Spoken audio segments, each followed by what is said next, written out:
Hello বন্ধুরা, আমি চলে এসেছি আজকে নতুন রেসিপি নিয়ে chicken biryani. JK cook and ট্রাভেলিংয়ে সবাইকে স্বাগত জানাই।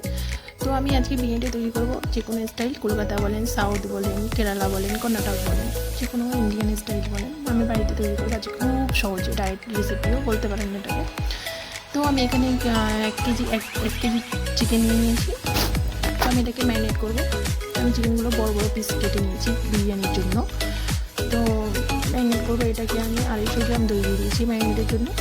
আর এখানে আমি চিকেন মশলা, ধনিয়া মশলা, জিরা মশলা ছিল ওটা দিয়ে দিলাম আন্দাজ মতো।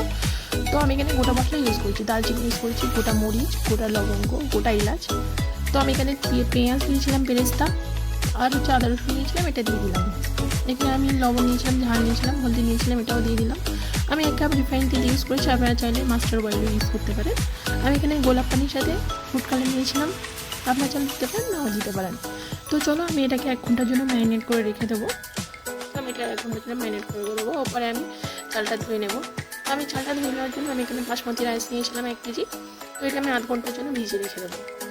তো আমার ভিজানো হয়ে গেছে। চলো আমি এবারে ভাতটাকে প্রিপেয়ার করবো। এর জন্য আমি গরম ফুটন্ত পানিতে ভালোভাবে গোটা মশলা নিয়ে নিয়েছিলাম, জিরে দিয়ে দিলাম, আর 2 টেবিল চামচ আদা রসুন দিয়ে দিয়েছি। এটা আমি ফুটবে, আমি এখানে চালটা দিয়ে দেবো। 70% হয়ে গেলে আমি চালটা তুলে নেবো। দেখেন আমার 70% হয়ে গেছে ভাত। তো এবার আমার ভাতটা আমি রেখে দেবো। এবার চিকেনটাকে প্রিপেয়ার করবো আমি। তার জন্য আমি হাঁড়িতে তেল দিয়ে দিয়েছিলাম 4 টেবিল চামচ। আর এখানে আমি গোটা মশলা ইউজ করেছি কিছু, গোটা জিরে ইউজ করেছি, গোটা মশলা। তো এখানে আমি 2 টেবিল চামচ আদা রসুন দেবো। তো আমি এখানে মাংস কাটার জন্য সেম যে মশলাগুলো, ধনিয়া মশলা, জিরা মশলা, ঝাল, লবণ, হলুদ, লবঙ্গ মশলা, তারপরে চিকেন মশলা, বিরিয়ানি মশলা নিয়ে নিয়েছিলাম, এটা দিয়ে দিলাম। তো আমি ম্যারিনেট করা চিকেনটাকে এবারে কষিয়ে নেবো ভালো করে। ম্যারিনেট করা চিকেনটাকে দিয়ে দিলাম। তো আমি এটাকে ভালো করে কষিয়ে নিয়েছি। আমি এটা তৈরি করে করছি, অনেকে আছে ডিরেক্ট ম্যারিনেট করে তারপরে চালটা দিয়ে বসিয়ে দেয়। তো আমার এটাই ভালো লাগে, কষিয়ে আমি হাফ কষিয়ে নিই, মাংসটাকে সিদ্ধ হয়ে যায়, খুবই ভালো লাগে। আপনারা ট্রাই করতে পারেন বাড়িতে।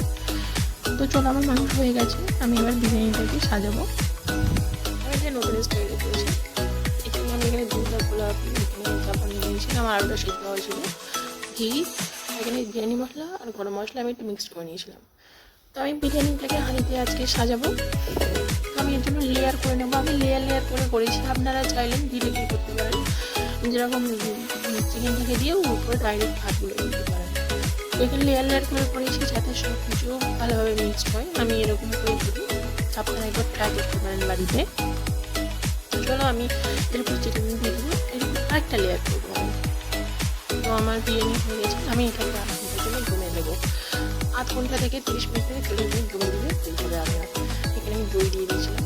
তো আমার বিরিয়ানি পুরোপুরি রেডি হয়ে গেছে, খুবই টেস্ট হয়ে গেছে। বাড়িতে করে আপনারা একটা বানিয়ে খেয়ে আমাকে জানাবেন। আপনারা যারা নতুন আমার ভিডিও দেখছেন তারা আমার ভিডিওটাকে সাবস্ক্রাইব করবেন, লাইক করবেন, কমেন্ট করবেন। পরের ভিডিওতে দেখা হবে। Tata, bye bye.